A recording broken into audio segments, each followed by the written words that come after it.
A inicios de siglo, España vivía en un sistema político oligárquico, donde la participación política era negada a muchas personas. Yo por aquel entonces era una niña, pero mi madre, como mujer, no tenía derecho a voto. Aunque en realidad el voto no servía de mucho, ya que en el poder se iban turnando Maura o Canalejas, o lo que es lo mismo, conservadores o liberales, y las elecciones estaban amañadas por el sistema caciquil. En la cúspide de la pirámide estaba la gloriosa monarquía española, con Alfonso XIII en el trono. A la vez que su sociedad se pudría, nacían y crecían las organizaciones obreras, y en 1910 se crea la CNT. En aquel momento yo era una niña de 12 años, aunque ya lo suficientemente mayor para trabajar en una fábrica textil. El año anterior, los anarquistas habían encabezado la Semana Trágica, una protesta contra la guerra imperialista española en Marruecos, cuya represión dejó cientos de muertos y la condena a muerte de Ferrer y Guardia. Ante este panorama desolador, el anarquismo se organizaba, pero a la vez no renunciaba a las acciones vindicadoras, o lo que viene a ser lo mismo, al atentado político. De esta manera, en 1912 es asesinado Canalejas por el anarquista Manuel Pardiñas, que le pegó 3 tiros cerca de la Puerta del Sol. No era la primera vez que los anarquistas acababan con la vida de los artífices del régimen de la Restauración.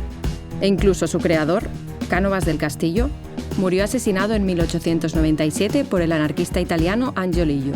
Alfonso XIII sufriría varios atentados, aunque siempre salió ileso. El más sonado, el día de su boda, donde el anarquista Mateo Morral le mandó un ramo de flores bomba. Y es que de los anarquistas no te puedes fiar ni el día de tu boda. En el campo sindical, el anarquismo se basa en sus conceptos, que son la acción directa, o sea que ya no es acción mediada, ya no es participar en el poder, sino estar fuera del poder y negociar cuando hay que negociar directamente con la patronal, con el gobierno, con quien quieras. Luego, la solidaridad con todos, ¿no? El apoyo mutuo, el federalismo, son bases principales del anarcosindicalismo. Para que llegar a una nueva sociedad, lo primero que hay que hacer es cambiar al individuo. Y lo que hacen es, naturalmente, dice que viene a ser como un anarquismo integral, la idea de regeneración, porque el ser humano ha sido corrompido por miles de años de una vida completamente diferente, marcada por los poderes, por la iglesia, por los ejércitos.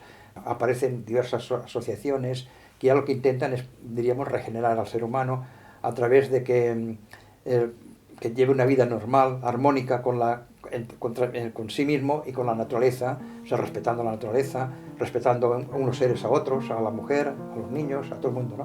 O sea, es casi, diríamos, una utopía hoy en día pensar esto, ¿no? Pero que era así, ¿no? Gente que intentaba, no fumaba, no bebía alcohol, se dedicaban a hacer excursionismo, son los que aparecieron, lo que hicieron salir, diríamos, el naturismo, la idea de esta vida natural, de hacer prácticas al aire libre, en la playa, en las montañas, en el campo.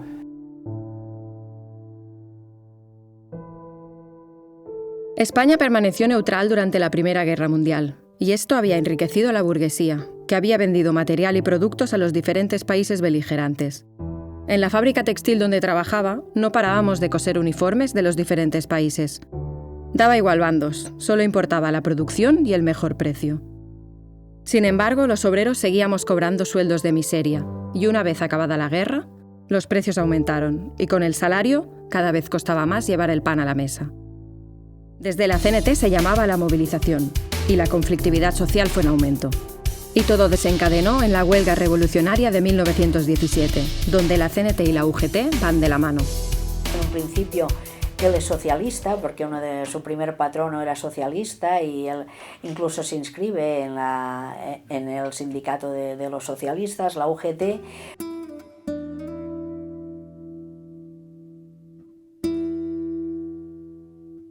Pero poco a poco se va desencantando, sobre todo a partir de las huelgas del 17, se va conociendo un poco más lo que es el movimiento obrero, tiene 2 o 3 exilios importantes en Francia. Los inicios de todos los rebeldes suelen llevarnos los primeros problemas con la ley, y Pepe no era diferente al resto de nosotros.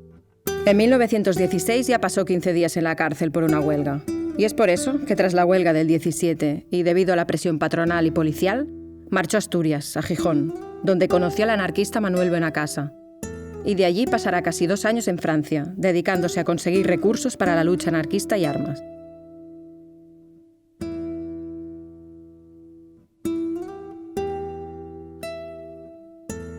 Aunque suene contradictorio para muchos, los anarquistas éramos antimilitaristas, pero muchas veces tuvimos que recurrir a las armas en nuestras luchas. Y justo durante su estancia en Francia, Pepe era desertor del ejército. Pocas son las ganas de servir a la patria que yo tenía, pero esas poquitas ganas me las quitó un sargento, quien mandaba a los del reemplazo como si ya estuvieran en el cuartel. Al salir de la oficina de reclutamiento, me dije que Alfonso XIII podía contar con un soldado menos y un revolucionario más. 1917 fue un año de esperanza para los oprimidos. Mis padres estaban ilusionados con la Revolución Rusa y, como muchos anarquistas, se sintieron identificados con ella. Sin embargo, al poco tiempo los acontecimientos fueron demostrando que esta revolución no era la utopía anarquista. La mayor parte del anarquismo español se desvinculó de ella cuando vieron el rumbo autoritario del Estado soviético y la aniquilación de los anarquistas rusos. Pasado un tiempo prudencial, en 1919, Durruti volvió a España, a Asturias, y comenzó a trabajar de mecánico en La Felguera. El compañero Buenacasa comentaba cómo Durruti, durante este tiempo, se formó teóricamente y por primera vez se afilió a la CNT, un carnet que siempre llevaba en su bolsillo derecho. En aquellos años fue cuando yo también me afilié a la CNT.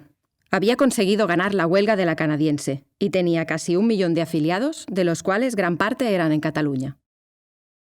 En marzo de ese año, Pepe cayó preso en medio de la lucha contra la patronal minera de Asturias.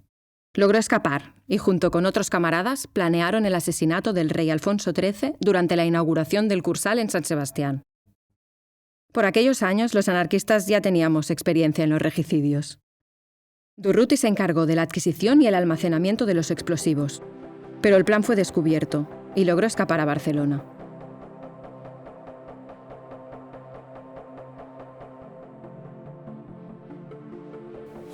Bueno, Durruti llega a Barcelona, yo creo que llega más o menos al año 2021, no sé, viene de Zaragoza, porque en Zaragoza ya, él estaba en León, de León fue a Zaragoza, y en Zaragoza ya crearon el grupo Los Justicieros, porque en aquellos momentos ya había el pistolerismo en Barcelona. El pistolerismo se origina después de la huelga de la canadiense. La patronal más intransigente lo que hace es potenciar pistoleros o sicarios para atacar y asesinar a los obreros, ¿no? más reconocidos, que destacan más, ¿no?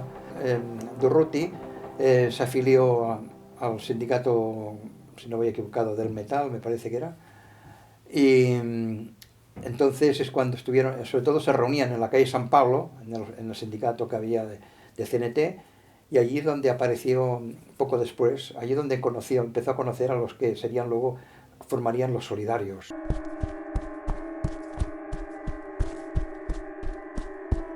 Evelio Boal, Pau Sabater, Antonio Feliu, Salvador Seguí, Francesc Layret.